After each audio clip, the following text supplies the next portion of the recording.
How you guys doing out there? My name is Kyle, and today we're going to be talking about Guardians of the Galaxy Volume 2, which is the sequel to the original film that came out in 2014, and is once again written and directed by James Gunn. This movie picks up a few months after the events of the first film, where the Guardians now work as mercenaries across the galaxy.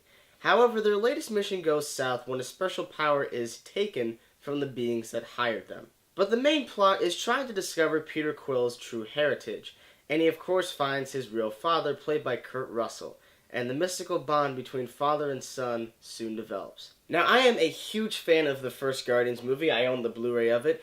I absolutely love the movie, and one of the biggest reasons why I love it is because it was such an unexpected movie. Because I remember going to see it back in 2014, and I was not particularly excited for it because my biggest question was, who the hell are the Guardians of the Galaxy? Like, I didn't know who these characters were, and most people who I knew had no idea who the Guardians were. So you had to actually go and see the movie to find out who these characters were, what their purpose was. And even though 3 years later you can look back and say that it is an origin story, it's way more than that. Because this film offered a truly different look into the Marvel Cinematic Universe by giving us brightly colored landscapes, really well developed characters, and of course a kick-ass soundtrack. So when they announced that there was going to be a sequel, I was absolutely excited for it because I love that first movie so much. I'm sure the biggest question you're asking right now is, did I think this movie was as good as the first film? In my mind, yes and no. While I do think there are definitely things that this movie does better than the original, there are definitely some flaws with the movie that I'm going to be talking about soon. But in all honesty, I'll just start with this. I loved Guardians 2. It was so much fun. Extremely entertaining in almost every way you could imagine.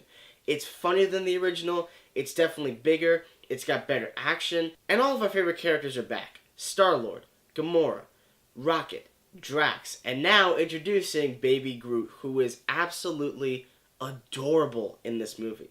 And adorable is not the word I usually think about whenever I see a movie, because I don't really think in that kind of term. But in all honesty, guys, Baby Groot was fantastic. The comedy has definitely returned in this movie. I do think it's funnier, as I said before. And I think that every scene had at least one moment where the audience absolutely erupted into laughter, because it was really funny. I think the movie does do a great job of fleshing out our characters even more, because we really care about them from the first movie, but I do think that this one definitely has some really good character development. This movie also made me care about Yondu, and I cannot spoil it because I know there are people who are watching this who probably haven't seen the movie yet, and I would hate to ruin that kind of experience. But I gotta say, guys, Yondu, fantastic in this movie. I really liked his character. They really took him in a very different direction than the first one. Now let's talk about the new characters in this movie because I did like them, starting off with Mantis. Now I have to be completely honest, this was the only character that I was a little bit worried about going in because she looked like she could be the cutesy kind of character that could possibly ruin the movie or ruin any scene she's in. I didn't like her from the trailers, but I remain very optimistic, and I gotta say, excellent. She was a great character. She wasn't silly beyond belief. She was a fun, likable character, and I think they did a really good job with her. And finally, we have Kurt Russell's character named Ego. Just let that name sink in. But Kurt Russell, I mean, how do you not like Kurt Russell? He's one of the most likable, charismatic actors out there. He does a great job as always, but I really like the chemistry he had with Chris Pratt. They really do look like father and son in the movie. They really do. I have to be completely honest, I was actually blown away with just how much emotion they put into those two characters alone, and how much you really did care about it, how much it didn't feel like the most shoehorned in kind of plot point, because the major plot of this movie is Peter finding out who his father is. So it really works for the story. All that being said, though, I do have some negatives with the movie, though, particularly for its pacing. I think the movie is about 15 minutes too long. If you cut out certain scenes from the second act, I think it actually would have made quite a difference. And without trying to spoil anything, there is a secret that initiates between two particular characters. And it isn't revealed until maybe like 20 minutes later, but it feels like it takes forever to get to that point. And for me, that really bogged it down because I wish that that particular secret could have been revealed right then and there, because it absolutely could have, but they just wanted to infuse some false tension into it. Another problem with this movie in my mind is the soundtrack. Now, this is probably the most unfair criticism I'm gonna make, because in my mind, what made the first movie so special, on top of the fact that it was an unexpected success, the fact that it had really good characters, was the music. No one expected the movie to have the amazing soundtrack that it had. I remember going to see it on opening day, and for the first 5 minutes of the movie, I did not know exactly what to expect, and I don't think anyone else did. But the moment he put those headphones on and played the song Come and Get Your Love, the entire tone changed, and I think everyone's opinion on it really did change. I think the soundtrack truly made an impact on the movie. So with this movie, you come to expect it, versus the first one where you didn't know it was going to happen. That to me is the unfair part. What I can say is that I don't think the music choices were as compelling as the first one. They made some great music choices, do not get me wrong. I love listening to The Chain specifically by Fleetwood Mac. Now in terms of characters, the only one that I just don't like is Nebula.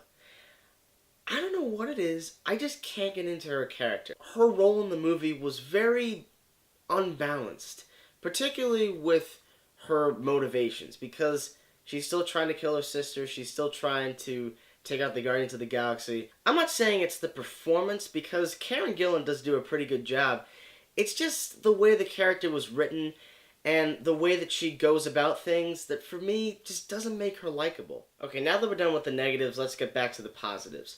In my mind, what Guardians of the Galaxy 2 does better than the first, in my opinion, is the ability to craft more drama and emotion.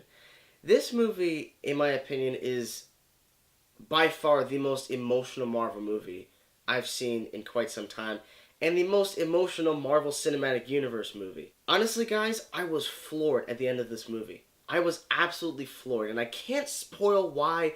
I'm very upset. I really want to do a spoiler review, and I plan on doing it very soon.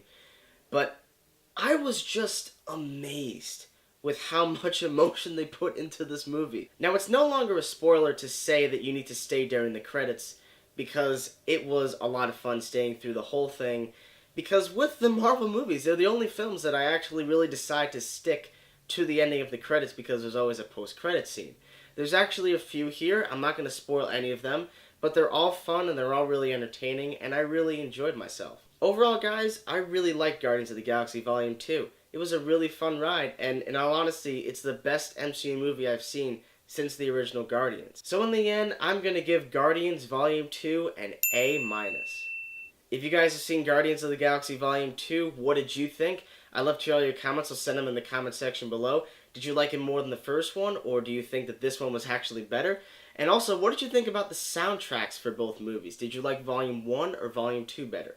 I'd love to hear both of those opinions. Guys, thank you so much as always for watching. I know it's been a while since I've uploaded movie reviews, but I promise you guys I'm coming back talking about Alien Covenant this weekend. I'm very, very excited to see that. Thank you so much as always for watching, and stay tuned.